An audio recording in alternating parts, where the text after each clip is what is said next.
नमस्ते एवरीवन। आज हम लोग जल की बात करेंगे। तो जल ही जीवन है। तो हमारे शरीर में जो है 60% ऑफ वाटर है। तो वाटर की जो है हमारे शरीर में जीने के लिए हमें अति आवश्यक है। और जो सेल होती है सेल मेम्ब्रेन से जो है हमारा जो भी ट्रांसफरेंस होता है, जो भी वो सब वाटर के थ्रू होता है। तो जो भी हम डाइजेस्ट करते हैं वो सब वाटर के थ्रू ही जो है एब्जॉर्प्शन जो है ब्लड के थ्रू जो है हमें प्राप्त होता है। और इनटेक हम लेंगे, फिर यूरिनेशन के थ्रू जो है हमारा बॉडी से वाटर बाहर आता है। और साथ में हमारी स्किन में जो है रोम छिद्र जो होते हैं एपिडर्मिस और डर्मिस में, तो उससे स्वेटिंग के द्वारा जो है वाटर एक्सक्रीट होता है। तो जैसे कि एम्फीबियंस में होता है कि रिस्पिरेशन जो है वो कई तरह से होता है, गिल्स के थ्रू होता है, लंग्स के थ्रू होता है और स्किन के थ्रू होता है। वैसे ही मैमेलियंस में भी है। तो स्वेटिंग होना बहुत ज़रूरी। रोम छिद्र जो होते क्लीन हो जाते हैं। तो ये क्लींजिंग प्रोसेस है कि जैसे हम इनहेल करते हैं फिर एक्सेल करते हैं। तो इनहेल में फ्रेश एयर ले रहे हैं, एक्सेल में हम जो यूज्ड अप एयर उसको बाहर निकाल रहे हैं। तो continuously we are inhaling exhaling. इसी तरह हम पी रहे हैं इनटेक ऑफ वाटर एंड हम उसको एक्सक्रीट कर रहे हैं। तो वाटर जो है हमारी बॉडी से बाहर जा रहा है। तो ये कॉन्टीन्यूस फिनोमेना है। तो आप इसको इस तरह से भी ले सकते हैं कि रनिंग वाटर आप देखिए उसमें कभी कोई गंदगी नहीं आती है। जो स्टैग्नेंट वाटर होता है वहाँ पर कुछ ना कुछ ग्रोथ हो जाती है। तो वाटर फ्लो करता रहे तो वो क्लीन रहता है। और जैसे ही पानी इकट्ठा हो जाएगा तो देखिए मच्छर इकट्ठा हो जाते हैं, कुछ कीटाणु आ जाते हैं, कुछ फंगल ग्रोथ हो जाती है। तो ये सारी चीज़ें जो हैं उसमें रहती हैं। तो अब एक आप एग्ज़ाम्पल ले लीजिए कि जैसे कि आप जैसे कुछ भी मैन्युफैक्चर करते हैं तो आप जैसे आप उसका ही ज़मीन का ले लीजिए। सपोज आपका आंगन है, आंगन में आप मज़दूर वगैरह जो है काम करते हैं तो सीमेंट जैसे पूरा जो है फर्श बनाते हैं, सरफेस बनाते हैं। तो वहाँ पे क्या होता है, स्लोपिंग होती है। तो स्लोपिंग यदि ठीक से हो तो पानी जैसे बारिश हो रहा है या कुछ हो रहा है तो डीकन होके वो चला जाता है और जो है आउटलेट से निकल जाता है। और यदि स्लोपिंग सही नहीं होती है तो वहाँ पे पानी इकट्ठा हो जाता है। इसलिए कहते हैं ना, बारिश जब होती है तो घर जो बनाए जाते हैं, मकान जो बनाए जाते हैं, छत जो बनाई जाती है, इस तरह से उसकी ढलान इस तरह से होनी चाहिए कि पानी जो है निकल जाए। यदि पानी किसी सरफेस पे इकट्ठा हो गया या अकुमुलेट हो गया थोड़ा सा भी तो वहाँ पे फंगल ग्रोथ हो जाएगी, एल्गी ग्रोथ हो जाएगी, कुछ भी वहाँ पे जर्म्स आ जाएंगे या कोई भी कीटाणु है, मच्छर है, तो कुछ भी यानी ऑर्गेनिज्म, माइक्रो ऑर्गेनिज्म जो है वहाँ पे डेवलप हो जाता है। तो ये बात ही बहुत इम्पॉर्टेंट है कि अब जो मज़दूर काम कर रहा है यदि उसका विल अच्छा है बहुत अच्छे से काम करेगा, और जिसका विल अच्छा नहीं है, जो इसके पास एक्सपीरियंस नहीं है, तो वो कुछ भी काम करके चला गया तो बाद में जो है वो रहने वाला वहाँ पे सफ़र करता है। तो जल जो है हमारे हर बात के लिए बहुत ही महत्वपूर्ण होता है। अब जल में हम 1 ड्रॉप ऑफ वाटर की बात कर रहे हैं। तो 1 ड्रॉप ऑफ वाटर कहा जाता है, save the 1 drop of water.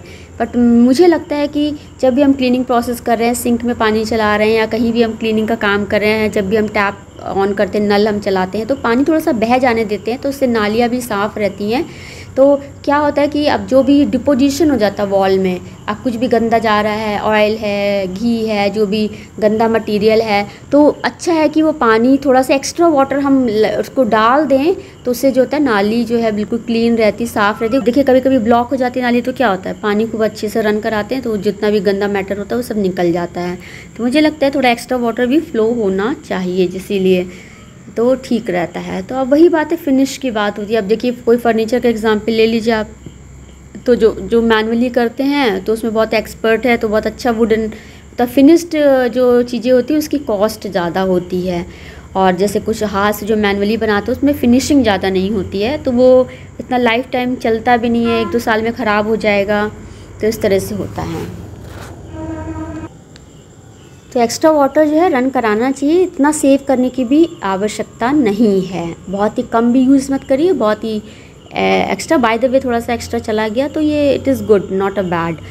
और फिर हम पानी की बात करते हैं तो देखिए अब देखिए भगवान के मंदिर जाते हैं, घर में होता है तो वहाँ पर जो है हम लोग थोड़ा सा पानी रखते हैं, पूजा के वक्त, आरती के वक्त निकालते हैं। जब भी मंदिरों में जाइए तो देखिए पंडित जी जो है हमें हाथ में देते हैं पानी पीने के लिए, जल देते हैं भगवान ईश्वर का, जो हम उसको चरणामृत कहते हैं, और वो हम लोग लेते हैं अपने माथे से लगा के पी लेते हैं। तो अब देखिए इसी प्रकार से जैसे एकादशी का व्रत है, करवा चौथ है, तीज का व्रत है, उसमें हम जल ग्रहण नहीं करते हैं। तो आप देखिए जिसके जितना स्टैमिना है, जो बिना आहार के बिना जल के कितने टाइम तक रह सकता है, 24 आवर रह सकता है, 48 घंटे रह सकता है। तो यही एक बात है कि भगवान का हम नाम लेके व्रत रहते हैं, तो यदि हमारे अंदर इतना स्टैमिना है तो हम टिक जाएंगे, 1 दिन 2 दिन, नहीं है तो हम नहीं कर पाएंगे, हमें वीकनेस आ जाएगी। तो इसी को कहते हैं death. Death is a conscious death. और जो है मतलब आप यदि 8 दिन 6 दिन पानी नहीं पिएंगे तो सोचिए शरीर का क्या हाल होगा। सेल्स जो है कॉन्ट्रैक्ट करने लगेंगी, और जैसे ही आप पानी लेना शुरू करेंगे तो जो सेल्स जो है एक्सपेंड होने लग जाती हैं। तो जहाँ पर पानी है वहीं पे जीवन है। तो वही जो होता है भगवान विष्णु का हम एकादशी का व्रत है। अब देखिए नवरात्रि में पूरे 9 दिन व्रत रहते हैं। इंसान कार्य भी करे, अपने लिए भोजन भी निर्माण करे, परिवार के लिए अलग से करे, फरारी भी बनाए, बाहर भी जाए, पूजा पाठ भी करे। तो ये सब all these are a very tedious work. तो आपको जो है ये होता है। तो माता का आशीर्वाद है तो 9 दिन आराम से निकल जाते हैं और पता ही नहीं लगता। लेकिन बस ये रहता है कि व्रत के दिनों में थोड़ा आराम से बैठिए, फिर व्रत रहिए तो कोई दिक्कत नहीं होती। लेकिन काम करने के साथ साथ यदि आप जो है खाली पेट रहते हैं तो वहाँ पे थोड़ी सी वीकनेस आ जाती है कि कैसे कार्य किया जाए। तो ईश्वर ने हर तरह से माध्यम हमें बनाया है कि पूजा पाठ में यदि हम सनातन धर्म को फॉलो करते हैं, हम व्रत करते हैं, तो देखिए कुछ लोग सावन में महीने भर व्रत रहते हैं। तो बाबा भोलेनाथ की कृपा हो जाए तो ठीक है, अदरवाइज़ जो है बाबा भोलेनाथ की कृपा हो जाए तो हम जो है इस जीवन को भी पार कर सकते हैं। नवरात्रि पे हमें मौका मिलता है, एकादशी कितने प्रकार के व्रत है उसमें पारण होता है, और इतने टाइमिंग सेट होती है कि आपको इतने बजे ये करना है, आपको जल नहीं ग्रहण करना है, कुछ लोग एक टाइम ही आहार कर रहे हैं। तो ये सब आपका स्टैमिना डेवलप करने का तरीका है कि आप कितना स्टैमिना डेवलप कर सकते हैं।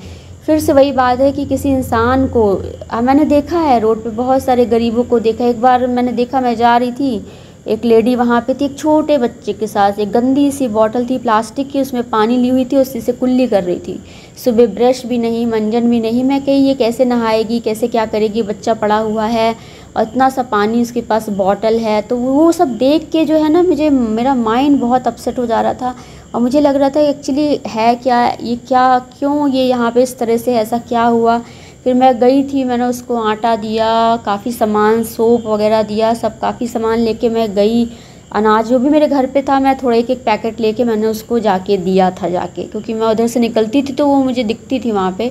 तो मैंने लाइफ को बहुत करीब से देखा है, तो मुझे लगता था इनका जीवन देखिए तो वही है कि भोजन मिल गया, पानी मिल गया तो जीवन है, भोजन नहीं मिला, पानी नहीं मिला तो देखिए कितने दिन तक जीवन है। तो अब हम आध्यात्मिक प्रैक्टिस में क्या करते हैं, स्पिरिचुअलिटी में भी यही है कि वही कहा जाता है कि जिसका संयम है मल मूत्र त्याग में, वो बैठ सकता है ध्यान में, घंटों घंटों ध्यान में बैठ सकता है। अब फिर वही बात है, जब आप कुछ खाएंगे तभी तो आपका एक्सक्रीशन होगा। तो आप पानी ना पीजिए, ना आप कुछ खाइए, तो आपका एक्सक्रीशन नहीं होगा, डाइजेशन नहीं होगा, तो आपका स्टमक एम्प्टी रहेगा, तो आप समाधि में बैठे रहेंगे। अब आप समाधि में जाते हैं तो आपको एनर्जी मिल रही होती है। अब उस वक्त यही रहता है कि आपके कितना स्टैमिना, आप कितना कंट्रोल कर सकते हैं, आपने अपनी भूख को कितना कंट्रोल कर सकते हैं। आप जो है आप पता लगा आपको बैठे हुए आपको लग रहा है पैर हिलाना है, कितनी देर आप बैठ सकते हैं बिल्कुल शांत अवस्था में, कितना देर आप बैठ सकते हैं। अब कुछ आवाज़ आ रही है या, तो यही लाइफ है। अब देखिए आप कुछ लोग समाधि में कितने दिनों तक चले जाते हैं, फिर उन्हें आत्मज्ञान प्राप्त होता है कि ये ऐसे हुआ, ऐसे हुआ, ऐसे हुआ। तो यही ये सब प्रोसेस जो है यही होता ना। आप चाहे कान इधर से पकड़िए, चाहे उधर से पकड़ लीजिए, तो सभी माध्यम अलग अलग माध्यम हैं, लेकिन माध्यम एक ही है उस ईश्वर के हो जाने पे। उसी प्रकार से धर्म अलग अलग हैं, लेकिन माध्यम एक ही है उस ईश्वर तक जाने का। तो ईश्वर ने ये पृथ्वी बनाई, धरा बनाई। हमने पढ़ा ही था पहले कि किस तरह से एनिमल किंगडम जो है हमारा डेवलप हुआ, और प्रोटोजोआ से लेकर हम मैमेलियन तक गए। तो ये सब हमने साइंस में पढ़ा हुआ है, हमने स्लाइड्स भी बनाई, हमने माइक्रोस्कोप में स्टडी भी किया हुआ है। तो ये सारी जो है बातें रहती हैं।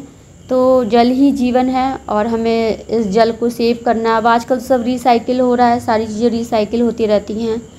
तो अब वो कंटामिनेशन बहुत ज़्यादा है, बहुत ही पॉल्यूटेड वाटर है हमारा शरीर, हम क्या खा रहे हैं कुछ भी श्योर नहीं है। तो शुद्ध वायु, शुद्ध जल, शुद्ध मृदा की बहुत अति आवश्यकता है। थैंक यू एवरीवन, नमस्ते एवरीवन।